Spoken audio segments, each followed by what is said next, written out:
Yeah, I told you it would be heavy. Actually, I'm going to bring you back now. That's as heavy as it's going to get. I have this book, as Jenny so rightly said, Slinky Espadrilles. I love you.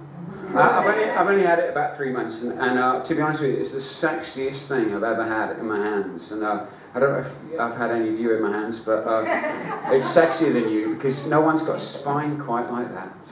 And the words on the back are actually not my words, they're my publisher's words. And he says something along the lines of, blah, blah, blah, Ash Dickinson marks him out as one of the outstanding poets of his generation. And I said to my publisher, there's no way I can pull off one of the outstanding poets of his generation. And he said, well, we'll just take it out.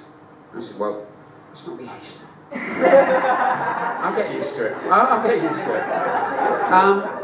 Any of you are fussy eater? Any fussy eaters out there? One or two of you? All right. Actually, I didn't mean for you to be so highlighted. I apologise for that. Oh, come on, that's all right. Yeah. To be honest with you, I'm much better now. But when I was a kid, I was awful. I was in my 20s before I ever ate pizza, pasta, or rice. That's absolute truth. I don't know how my folks coped. When I was a kid, all I ate was potatoes, bread, lint, chocolate, and gravel. That was all I ate. And I went to Australia on my own when I was 23, and I thought, you know, I'm going to mend my eating habits away from everybody. Every day I'm going to have new food. And for most people, that would be some sort of rare Vietnamese delicacy. I was like, oh, I'm going to have broccoli today.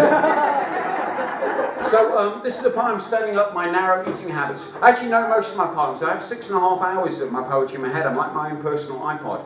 But there are one or two things in here that I don't know, and this is one of them. This is called The Boy Who Ate Only Butter. I'm actually going to use this as well so that I can free up a hand. As a boy, I ate only butter, thick golden slices straight from the fridge, or spooned on unending summer evenings as it pooled, left out into winter's medals. Some nights it was impossible to tell where sun ended and butter began.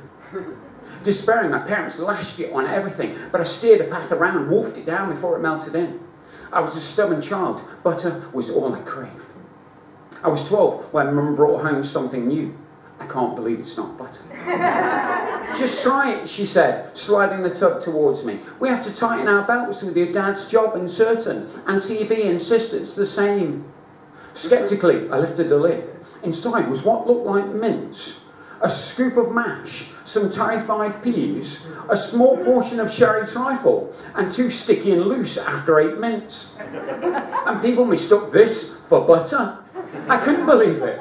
My parents hovered like fireflies, hot-eyed and scarcely breathing, transfixed as I tentatively dipped into that patchwork spread. It was the oddest butter I'd ever tried. And yet the strangest thing was this. Every time you ran out, a new tub would arrive, looking utterly different to the one that came before it. At times it resembled ham or bananas, hazelnuts, cream cheese, spaghetti, green beans, and just once, dizzyingly, profiteroles. I told Mum I thought I can't believe it's not butter was magic. I'm not sure she understood, for whilst doing other things, she lightly ruffled my fringe and said she thought I would. Placing a new tub in front of me, her smile serene and buttery, she said, it's likely this one has undertones of fish cakes.